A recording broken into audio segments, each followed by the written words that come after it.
Bom dia, boa tarde, boa noite, seres humanos e seres biônicos desse mundão sem fronteiras. Aqui quem vos fala é Cláudia Medeiros, também conhecida como Cláudia Raios Mais Que Raios no Instagram e no YouTube, e hoje trazendo para você uma coisa totalmente diferente.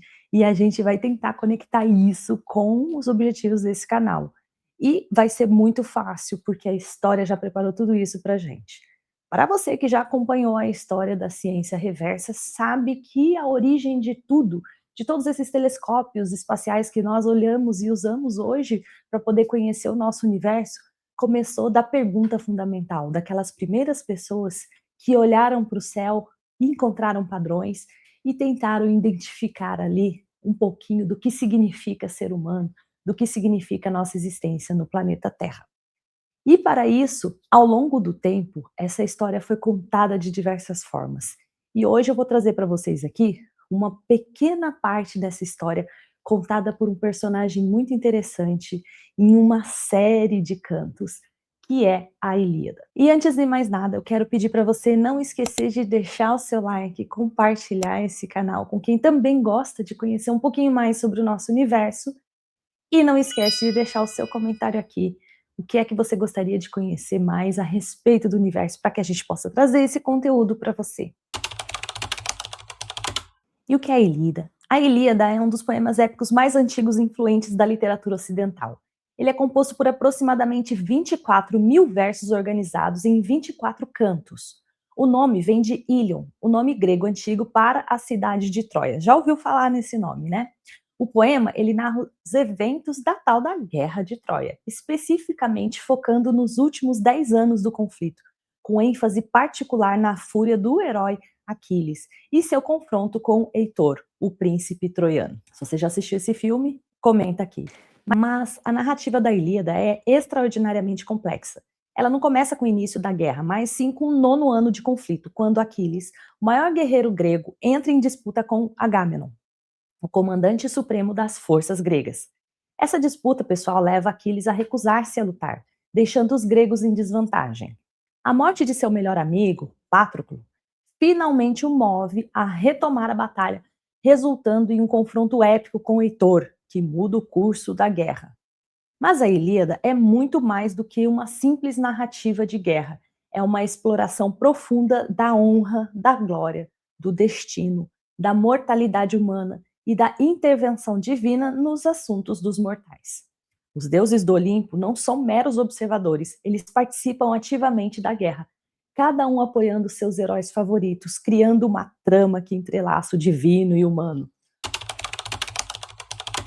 Mas e quem é que escreveu a Ilíada? A autoria da Ilíada é atribuída a Homero, um poeta grego que, segundo a tradição, viveu no século 8 a.C., durante o período arcaico da Grécia Antiga.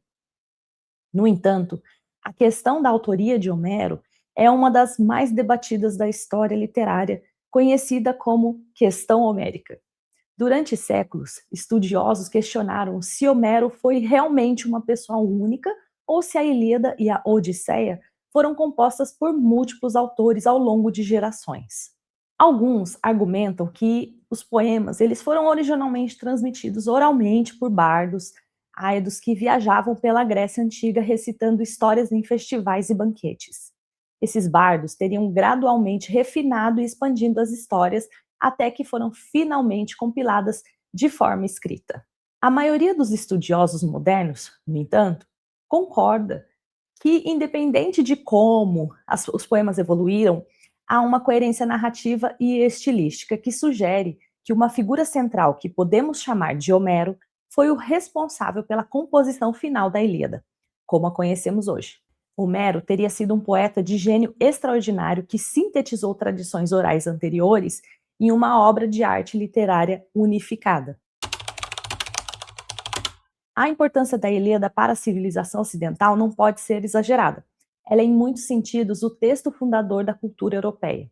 Durante mais de 2.800 anos, a Ilíada tem sido estudada, imitada, adaptada e reinterpretada por escritores, filósofos, artistas e pensadores de todas as épocas. Mas, além disso, a Ilíada é uma exploração profunda da condição humana.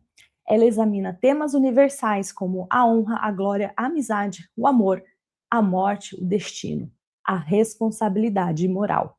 Os personagens da Ilíada não são heróis unidimensionais, são seres complexos, frequentemente divididos entre seus desejos pessoais e suas obrigações sociais. Aquiles, por exemplo, é simultaneamente um guerreiro invencível e um homem atormentado pela morte de seu amigo. Heitor é um príncipe nobre que sabe que está fadado a morrer, mas escolhe enfrentar seu destino com coragem. Na Grécia Antiga, a Ilíada era o texto central da educação. As crianças gregas aprendiam a ler através da Ilíada. Os jovens a memorizavam em sua totalidade. Os filósofos a estudavam e debatiam. A Ilíada não era apenas literatura, era um manual de ética, de política, de comportamento humano. A Ilíada influenciou profundamente o pensamento filosófico grego. Platão e Aristóteles discutem Homero extensivamente em seus escritos. A ética aristotélica, por exemplo, é, em muitos aspectos, uma resposta aos dilemas morais apresentados na Ilíada. Os estoicos viam na Ilíada uma exploração do destino e da aceitação do inevitável. Os epicuristas a usavam para argumentar contra a busca da glória militar. Embora a Ilíada seja uma obra de ficção, ela preserva informações valiosas sobre civilização micênica, que floresceu na Grécia Antiga entre 1600 e 1100 a.C. Descrições de armas, armaduras, navios, práticas religiosas e estruturas sociais na Ilíada fornecem aos arqueólogos e historiadores pistas importantes sobre como as pessoas viviam naquela época. E aqui vem a parte mais importante. Uma descoberta mais recente e particularmente fascinante é que a Ilíada pode ter servido como um repositório de conhecimento astronômico. Pesquisadores como Florence e Kenneth Wood propuseram uma tese extraordinária. As constelações mencionadas no poema, particularmente no famoso escudo de Aquiles, podem representar um mapa do céu noturno. O escudo de Aquiles, descrito em detalhes no canto 18 da Ilíada, é particularmente significativo. Homero descreve o escudo como contendo um microcosmos: a terra, o céu, o mar, o sol, a lua e as constelações. As constelações mencionadas especificamente, as Pleiades, as Íades, Órion e a Ursa Maior, são todas constelações reais que teriam sido familiares aos antigos gregos. Além disso, a perseguição de Heitor por Aquiles ao redor das muralhas de Troia pode espelhar o movimento de Órion e Cão Maior no céu noturno. No céu de inverno, Órion sobe no horizonte oriental, seguido alguns minutos depois pelo Cão Maior, que parece perseguir o caçador. Essa perseguição continua toda a noite, com o cão nunca alcançando Órion, mas sempre o perseguindo. A morte de Heitor, descrita com precisão cirúrgica por Homero como um golpe na garganta, corresponde a um grupo de 3 estrelas que formam um triângulo na região do pescoço de Órion. Elas sugerem que Homero estava codificando conhecimento astronômico em sua narrativa épica, criando um texto que funcionava simultaneamente como poesia, história, guia de navegação e tratado de astronomia. Não sabemos quem veio primeiro, mas uma coisa pode ter inspirado a outra. E é isso que a gente vai saber nessa história. Bom, e o que temos agora? A Odisseia de Christopher Nolan. A relevância contínua da Ilíada e da Odisseia é exemplificada pela recente adaptação cinematográfica de Christopher Nolan, Odisseia, que está em exibição nos cinemas.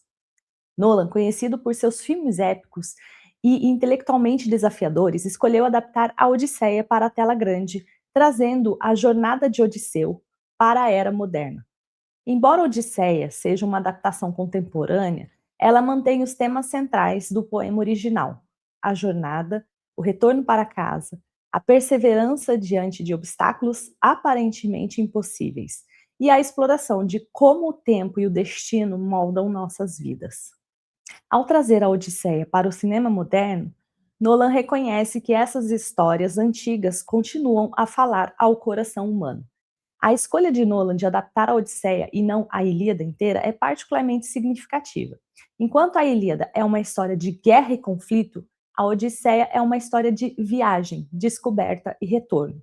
É uma narrativa que ressoa com a experiência humana moderna, a sensação de estar perdido, a luta para encontrar nosso caminho e o desejo profundo de retornar para casa. Ao assistir Odisseia nos cinemas, Os espectadores estão participando de uma tradição que remonta a mais de 2.800 anos. Eles estão vendo uma história que foi contada e recontada, adaptada e reinterpretada, mas que permanece fundamentalmente a mesma. Uma história sobre jornada humana, sobre a perseverança, sobre a esperança de que não importa quão longe nos afastemos, sempre há um caminho de volta para casa. A Ilíada é muito mais do que um poema antigo. É um texto vivo que continua a influenciar, inspirar e desafiar leitores e espectadores em todo o mundo. Ela é uma exploração profunda da condição humana, um repositório de conhecimento histórico e astronômico, uma obra de arte literária de beleza incomparável e um guia moral que permanece relevante após quase 3.000 anos. Ao estudar a Ilíada, não estamos apenas aprendendo sobre um período antigo da história, estamos explorando as questões fundamentais que definem a experiência humana. E o que significa honra? Como devemos viver? Qual é o valor da glória? Como enfrentamos nosso destino? Essas são perguntas que Homero fez há quase 3.000 anos e são perguntas que continuamos a fazer hoje. E quando olhamos para o céu noturno e vemos as mesmas constelações que Homero viu, estamos conectados a uma tradição de observação, compreensão e narrativa que transcende o tempo. Estamos lendo a Ilíada descrita pelas estrelas. E essa é a proposta desse material, é contar para vocês a Ilíada da perspectiva das constelações espaciais. Bora conosco para conhecer um pouquinho mais sobre essa história.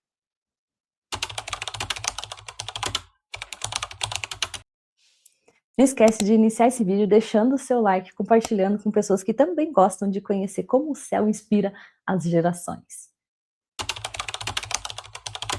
10 anos. A guerra dura 10 anos. 10 anos de batalhas, de morte, de sangue derramado na areia de Troia.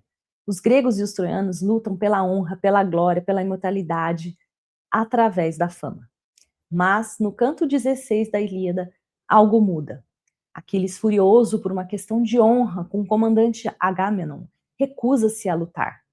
Ele senta em sua tenda observando a batalha de longe, deixando seus companheiros morrerem.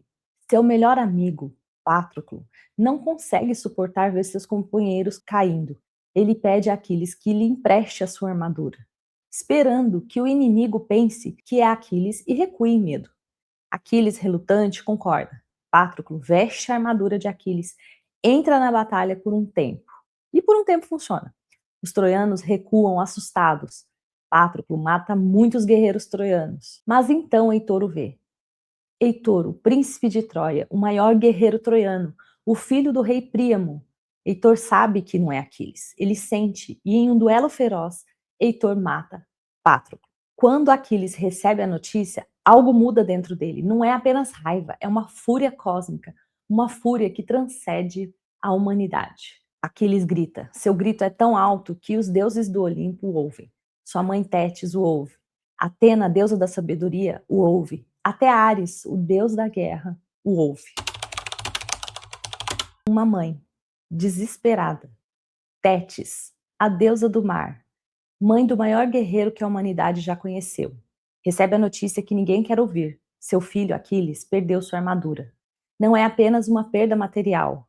Para um guerreiro grego, a armadura é a extensão de sua alma, a manifestação física de seu poder e de seu destino. Aquiles havia emprestado sua armadura para seu melhor amigo, Patroclo, esperando que o amigo pudesse afastar os troianos das naves gregas. Mas Patroclo foi morto em combate por Heitor, o príncipe de Troia. E Heitor, em seu triunfo, tomou a armadura de Aquiles para si. Tétis, em seu desespero, sabe que há apenas uma solução. Ela precisa de uma nova armadura. Uma armadura que não seja apenas uma proteção, mas um símbolo do poder cósmico de seu filho. Uma armadura que reflita o próprio universo. E há apenas um ser no cosmos capaz de criar tal obra-prima. Hefesto, o deus do fogo e da forja. Tétis desce do Olimpo, seus pés tocam as nuvens, seu coração pesado de angústia. Ela viaja para a forja de Hefesto, aquele que os gregos chamavam de o deus do fogo e da engenhosidade. Hefesto não é um deus bonito, É um coxo desfigurado pelo fogo que trabalha, mas é o maior artesão do universo. Quando Tétis chega à forja, Hefesto está trabalhando. Ele cria tripés de ouro que se movem por conta própria. Ele forja armas que nunca erram seu alvo, mas quando vê Tétis, ele para. Ele sabe que ela não viria até ele sem uma razão extraordinária. Hefesto, ela diz, sua voz tremendo. Preciso que você forje uma armadura, não uma armadura comum. Preciso de uma armadura que seja um espelho do cosmos. Uma armadura que proteja meu filho não apenas dos ataques dos homens, mas que o conecte com o próprio universo. Hefesto, que ama Tétis como uma irmã, não hesita. Ele acende seus fornos. O fogo queima tão quente que até os deuses têm que se afastar. E assim começa a criação. Hefesto trabalha por dias e noites, ele não dorme, ele não come, ele apenas trabalha. Seu martelo bate contra o metal com precisão divina. Cada golpe é uma nota e uma sinfonia cósmica.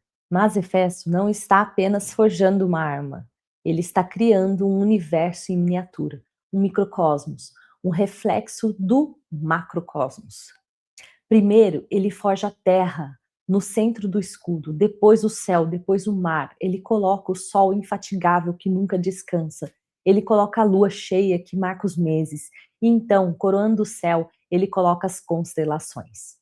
Homero, em seu poema, descreve cada uma delas com precisão extraordinária. As Pleiades, as 7 irmãs que marcam as estações. As Íades, as ninfas que trazem chuva e tempestade. A força de Órion, o caçador majestoso. E a Ursa, que os homens também chamam de carruagem, que gira no mesmo lugar, vigiando Órion, sendo a única constelação que nunca se banha nas águas do oceano. Quando Hefesto termina, o escudo não é apenas uma arma.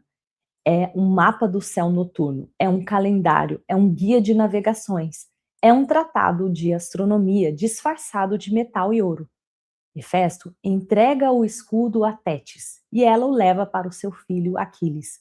Quando vê o escudo, sente o peso do universo em seus ombros. Ele sabe que está pronto para o seu destino final. Aquiles coloca o escudo forjado por Hefesto.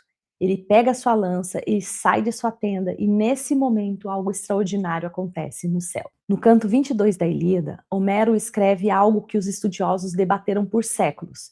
Ele compara Aquiles à estrela mais brilhante do céu noturno, Sírius, a estrela do cão, na constelação do cão maior. Como a estrela mais brilhante que sobe no céu noturno, Sírius, cuja luz é a mais clara entre todas as estrelas, mas que traz consigo a febre e a morte para os mortais, assim Aquiles brilha em sua armadura. Mas por que Sírius? Por que a estrela específica?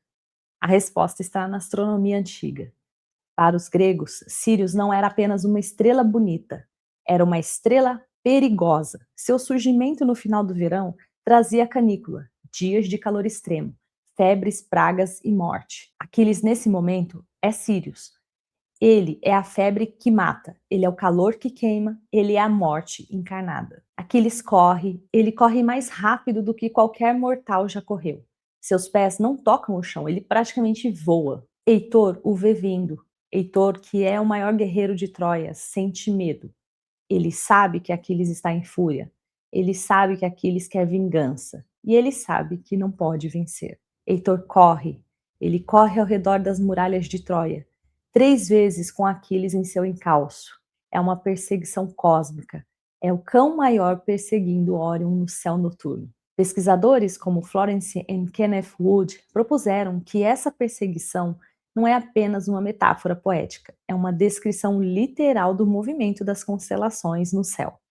No céu de inverno, Órion sobe no horizonte. Alguns minutos depois, Cão Maior surge, parecendo perseguir o caçador. Essa perseguição continua por toda a noite, com Cão nunca alcançando Órion, mas sempre o perseguindo. Homero, ao descrever a perseguição de Heitor por Aquiles, estava descrevendo um evento astronômico real. Ele estava codificando o conhecimento do movimento das constelações em uma narrativa épica. Finalmente Heitor para. Ele se vira para enfrentar Aquiles. Ele sabe que vai morrer, mas escolhe morrer como um guerreiro e de frente para o seu inimigo. Aquiles lança sua lança. Homero descreve o golpe com precisão cirúrgica. A lança atinge Heitor na garganta, onde a clavícula separa o pescoço dos ombros. É um golpe perfeito, é um golpe mortal. Heitor cai, ele morre. A maior esperança de Troia está morta. Mas aqui está a parte extraordinária. Quando você observa a constelação de Órion, há um grupo de 3 estrelas formando um triângulo, exatamente na região do pescoço da figura estelar. Homero, ao descrever o golpe fatal de Aquiles, estava apontando para essas 3 estrelas. A morte de Heitor estava escrita nas estrelas, estava codificada na constelação de Órion. Isso não é coincidência, isso é precisão astronômica, disfarçada de poesia épica. Ou seria o contrário? Deixa aqui sua opinião. Com a morte de Heitor, o destino de Troia está selado. Não é imediato. Troia não cai no dia seguinte, mas todos sabem que o fim está próximo. Heitor era o último bastião de esperança para Troia. Ele era o guerreiro que mantinha os gregos fora das muralhas. Ele era o protetor da cidade. Sem ele, Troia está vulnerável. E de fato, em breve, os gregos construirão o cavalo de Troia. Eles enganarão os troianos que o levarão para dentro da cidade. E durante a noite os guerreiros gregos sairão do cavalo e abrirão os portões da cidade. Troia queimará, mulheres e crianças serão escravizados, homens serão mortos, a cidade que resistiu por 10 anos será destruída em uma única noite. Mas antes disso há o luto, há o choro das mulheres troianas, a dor de Príamo, o velho rei que vê seu filho morto, a angústia de Andrômaca, a esposa de Heitor que sabe que seu marido está morto e que seu filho será morto também. E nesse luto há uma constelação que brilha no céu, as Pleiades, as 7 irmãs. Na mitologia grega, as Pleiades não são apenas 7 estrelas bonitas. Elas têm uma história. Elas eram ninfas, filhas do titã Atlas, e elas eram perseguidas pelo caçador Órion. Segundo a mitologia, Órion perseguia as Pleiades, querendo capturá-las. Em desespero, elas pediram ajuda aos deuses. Zeus, compadecido, as transformou em pombas. Elas voaram para o céu e se tornaram as 7 estrelas que vemos hoje. Mas a perseguição não terminou. Toda noite Órion as persegue no céu. E no final do verão, as Pleiades desaparecem do céu ocidental. Elas se afastam de Órion. Seu desaparecimento marca o início do inverno. Para os antigos gregos, o desaparecimento das Pleiades era um evento astronômico crucial. Marcava a mudança de estação. Marcava o tempo de colheita, marcava o tempo de preparação para o inverno. Mas também tinha um significado simbólico. O desaparecimento das Pleiades era um símbolo de luto, de fuga, de desespero. Quando Homero descreve o luto de Troia após a morte de Heitor, ele está conectando esse luto ao desaparecimento das Pleiades. Troia com as Pleiades está fugindo, Troia com as Pleiades está desaparecendo.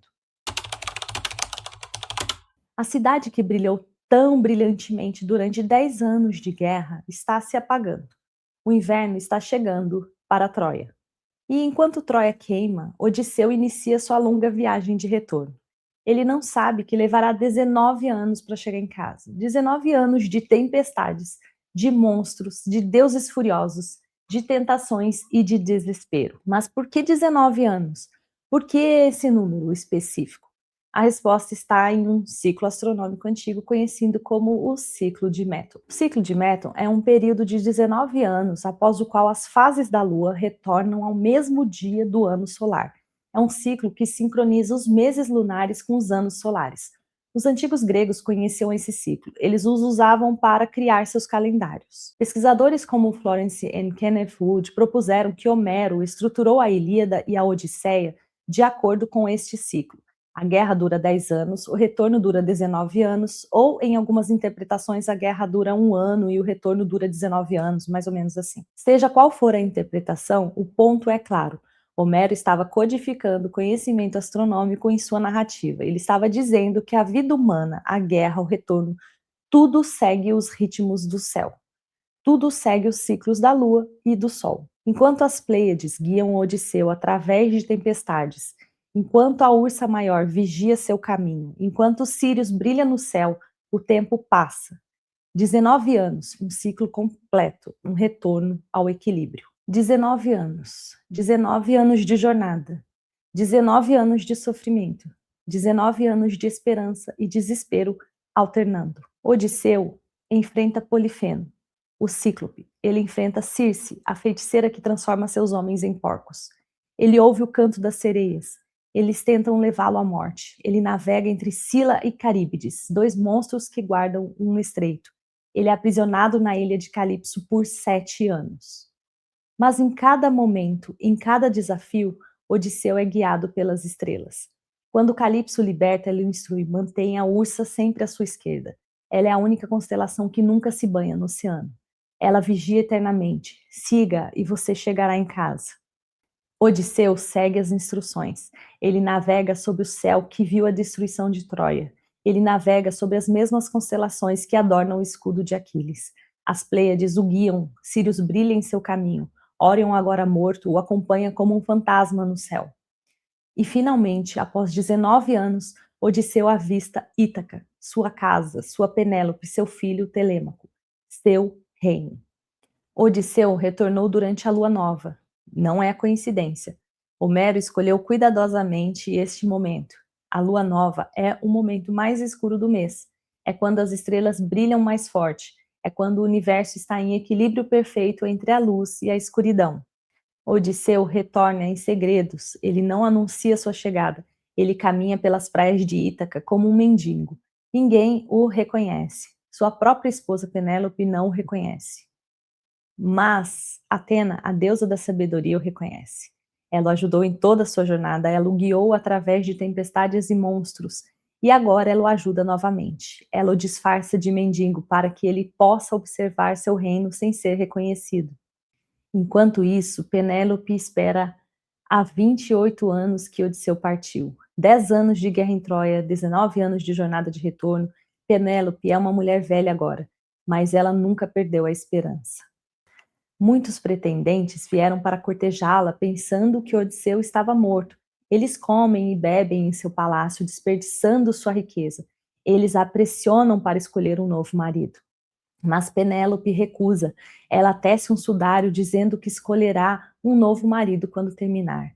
Mas toda noite ela desfaz o que teceu durante o dia. Ela mantém a esperança viva. Ela sabe que de alguma forma Odisseu voltará. E ele volta durante a lua nova, quando as estrelas brilham mais forte, ele volta quando o ciclo de 19 anos se completa, ele volta quando o universo está em equilíbrio. Odisseu observa os pretendentes, eles comem sua comida, eles bebem seu vinho, eles insultam sua esposa, eles desperdiçam sua riqueza, eles agem como se fossem os donos do palácio. Mas Odisseu é paciente, ele espera o momento certo, e quando chega, ele age. Ele tira seu disfarce, ele revela sua identidade. Os pretendentes ficam em choque. Mas como é possível? Odisseu está vivo? Odisseu pega seu arco, ninguém mais consegue esticá-lo. É um arco que apenas ele consegue usar. Ele coloca uma flecha com precisão perfeita, ele dispara através de 12 machados. 12, o número de meses em um ano. O número de constelações no zodíaco. E então, com a ajuda de seu filho Telêmaco e de 2 servos fiéis, Odisseu mata todos os pretendentes. Ele restaura a ordem em seu reino e, finalmente, ele vai para Penélope. Ela está em seu quarto, ainda não acreditando que é realmente ele. Mas quando o vê, quando o reconhece, ela corre para os seus braços. Eles se abraçam, eles choram. 28 anos de separação. E agora, finalmente, eles estão juntos novamente. Acima deles, no céu noturno, as constelações continuam seu movimento eterno. Sírius brilha, Órion vigia, as Pleiades choram, a Ursa Maior continua sua rotação eterna. O ciclo se completa. 3.000 anos se passaram. 3.000 anos desde que Homero escreveu a Ilíada e a Odisseia. 3.000 anos desde que ele codificou conhecimento astronômico em narrativa épica. Mas quando você olha para o céu noturno hoje, você vê as mesmas constelações que Homero viu. Você vê Sírius brilhando como a estrela do cão. Você vê Órion, o caçador dominando o céu de inverno. Você vê as Pleiades, as 7 irmãs, brilhando em seu aglomerado. Você vê a Ursa Maior vigiando eternamente. A Ilíada não é apenas um poema antigo, é um mapa do céu noturno. é um calendário, é um guia de navegações, é um tratado de astronomia. É tudo isso entrelaçado em uma narrativa de tal beleza e poder que transcende o tempo. Quando você vê a Ilíada, você está lendo um poema sobre guerra e honra, mas você também está lendo um poema sobre o cosmos.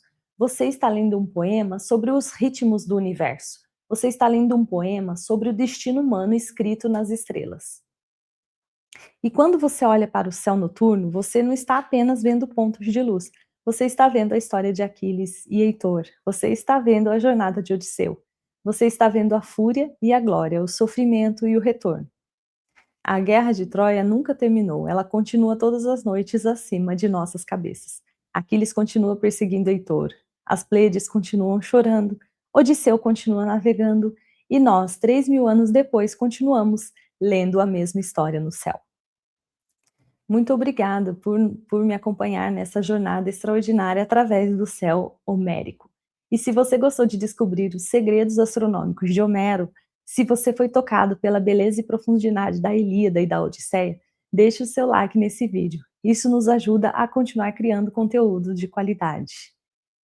E continue olhando para o céu e observando a magia de uma história contada através das estrelas. Ao longo dos próximos dias, vamos explorar outras constelações e como é que elas se encaixam dentro desse contexto das Ilíadas. Escreva aqui abaixo se você conhece alguma, vamos ver se ela vai fazer parte do nosso roteiro histórico. São mais de 30 constelações, vamos tentar trazer um pouquinho de cada uma delas para vocês conhecerem a história da Ilíada e da Odisseia contada a partir das estrelas e das constelações do céu. Espero que você esteja gostando desse conteúdo. Compartilhe esse vídeo com seus amigos, deixe-os saber dessa nossa conexão extraordinária entre a poesia e a poesia épica e a astronomia, que Homero não era apenas um poeta, mas um astrônomo, um matemático, um filósofo. E quando você for assistir o filme nos cinemas, você vai poder entender um pouquinho mais dessa conexão entre a obra cinematográfica e o céu, que você pode olhar todos os dias à noite e que inspirou toda a humanidade a chegar em toda a tecnologia que a gente tem hoje de observação, espaço, conhecimento, que foi descrita na série História da Ciência Reversa. Um grande abraço para todos vocês e tchau!